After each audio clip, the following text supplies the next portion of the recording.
একদিন মদিনার একটি ছোট্ট গ্রামে এক বৃদ্ধা মহিলা তার বাড়ির দরজার সামনে চুপচাপ বসেছিলেন। তার সামনে কিছু জিনিসপত্র রাখা ছিল, যেন তিনি কোথাও যাওয়ার জন্য প্রস্তুতি নিচ্ছেন।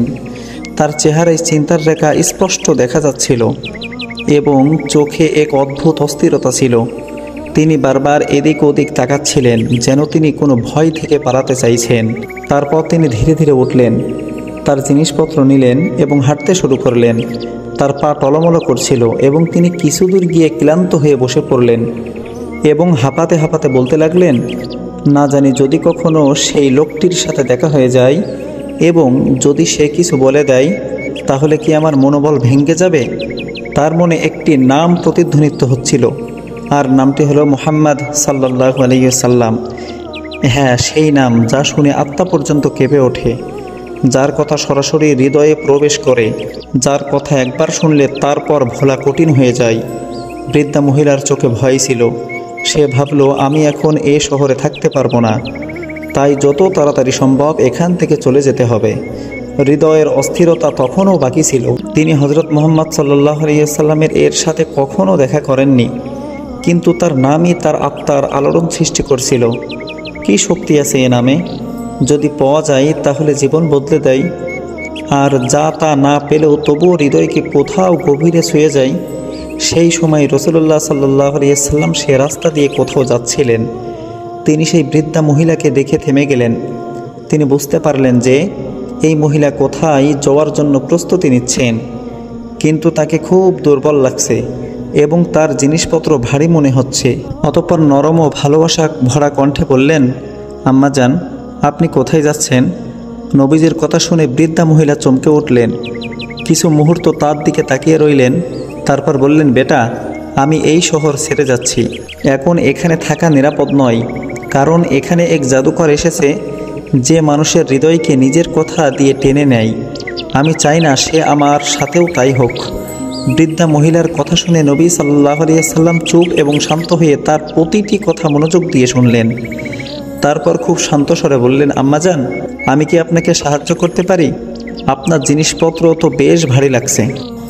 নবীজির কথা শুনে বৃদ্ধা মহিলা কিছু মুহূর্ত তার দিকে তাকিয়ে রইলেন এবং মনে মনে ভাবতে লাগলেন, কে এই যুবক?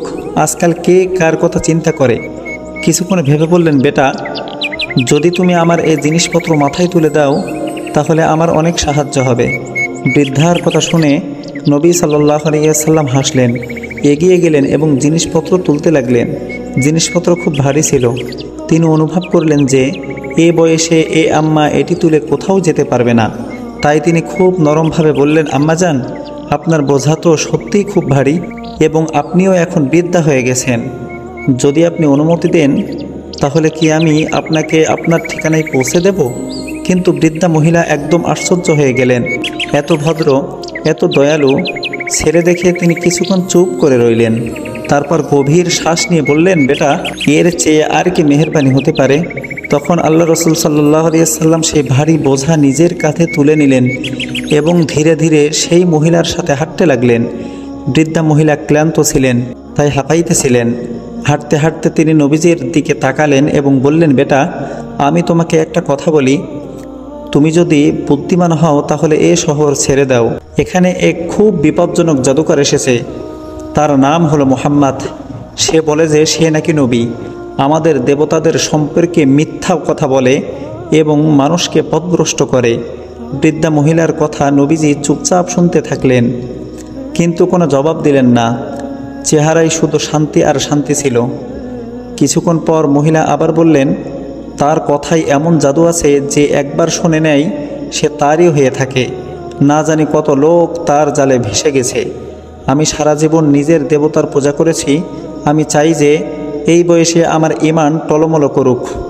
আমার পূর্বপুরুষরা যেমন জীবন কাটিয়েছেন আমিও তেমনই বাঁচতে চাই। তাই মুহাম্মদের কথায় সে পথভ্রষ্ট হতে চায় না। আমি তোমাকেও বোঝাচ্ছি, বেটা, তার থেকে দূরে থাকো। পুরো রাস্তা ধরে এই বৃদ্ধা মহিলা এই যুবককে শুধু একটি কথাই বোঝাতে থাকলেন, কিন্তু সেই যুবক কিছুই বললেন না। অতঃপর দীর্ঘ সফরের পর তারা দুজন গন্তব্য পৌঁছালেন। যুবক ধীরে ধীরে বৃদ্ধার জিনিসপত্র নিচে রাখলেন, এত সাবধানে যেন তার কোনো কষ্ট না হয়। তারপর চুপচাপ ফিরে যেতে লাগলেন। তখন বৃদ্ধা মহিলা আশ্চর্য হয়ে গেলেন এবং বললেন, বেটা, একটা কথা তো বলো যে তুমি কে? তুমি তো নিজের নামও বলনি। এত বোঝা তুললে, এত সাহায্য করলে, আমি তো সবাইকে বলবো যে আজ আমাকে রাস্তায় একজন ফেরেশতা সাহায্য করেছিল।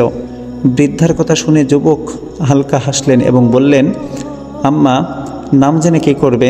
আপনার কাজ তো হয়ে গেছে, এটাই তো যথেষ্ট। কিন্তু বৃদ্ধা জেদ ধরে বসে রইলেন। না বাবা, আমি জানতে চাই, তুমি এত ভালো, এত ভদ্র, এত বিনয়ী, আমাকে তোমার নাম অবশ্যই জানতে হবে। যুবক কিছুক্ষণ চুপ করে রইলেন, তারপর খুব নরম স্বরে বললেন, আম্মা, যাকে আপনি সারা রাস্তা গালি দিচ্ছিলেন, যাকে আপনি জাদুকর মিথ্যাবাদী বলছিলেন, আমি সেই ব্যক্তি। এই কথা শুনে বৃদ্ধা মহিলা যেন স্তব্ধ হয়ে গেলেন। ঠোঁট কাঁপতে লাগলো, চোখ বড় হয়ে গেল। তার মনে পড়তে লাগলো কিভাবে তিনি তাকে অপমান করেছিলেন, কী না বলেছিলেন। আর সেই মানুষটি একটিও জবাব না দিয়ে, কোনো অভিযোগ না করে শুধু তার বোঝা বহন করে গেলেন। প্রতিটি কথা চুপচাপ শুনলেন। অতঃপর বৃদ্ধার চোখ থেকে অশ্রু ঝরতে লাগলো। কাঁপতে কাঁপতে রাসূলুল্লাহ সাল্লাল্লাহু আলাইহি ওয়াসাল্লাম এর কাছে ঝুঁকে পড়লেন। নিজের দু হাত তার পায়ের উপর রেখে হাউমাউ করে কাঁদতে লাগলেন। আমি সারা রাস্তা তোমাকে গালি দিয়েছি, তোমার অপমান করেছি, আর তুমি একবারও কিছু বলনি এবং উল্টো আমাকে সাহায্য করেছ, আমার বোঝা বহন করেছ। আমার কি বোঝা উচিত ছিল না যে একজন সত্যিকারের মহান মানুষ এমনই হয়? রাসূলুল্লাহ সাল্লাল্লাহু আলাইহি ওয়াসাল্লাম অত্যন্ত নম্রভাবে বললেন, আম্মাজান, আপনি যা বলেছেন, আপনি তো জানতেন না। যে জানে না তাকে যদি ধৈর্য ধরে বোঝানো হয়, তাহলে একদিন সে অবশ্যই সত্যকে চিনতে পারে। বৃদ্ধা মহিলার কান্না থামছিল না। তারপর গভীর বেদনা নিয়ে বললেন, আমাকে মিথ্যা শেখানো হয়েছিল, এখন আমি বুঝেছি তুমি সত্যবাদী, তুমি ন্যায়পরায়ণ, তুমি অবশ্যই আল্লাহর প্রেরিত রসূল। তারপর তিনি বলতে লাগলেন, আমি সাক্ষ্য দিচ্ছি যে আল্লাহ ছাড়া কোনো উপাসনার যোগ্য নেই, এবং আমি সাক্ষ্য দিচ্ছি যে তুমি মহান আল্লাহ সুবহানাহু ওয়া তাআলার প্রেরিত রসূল। আর তারপর তিনি মুসলমান হয়ে গেলেন। সুবহানাল্লাহ।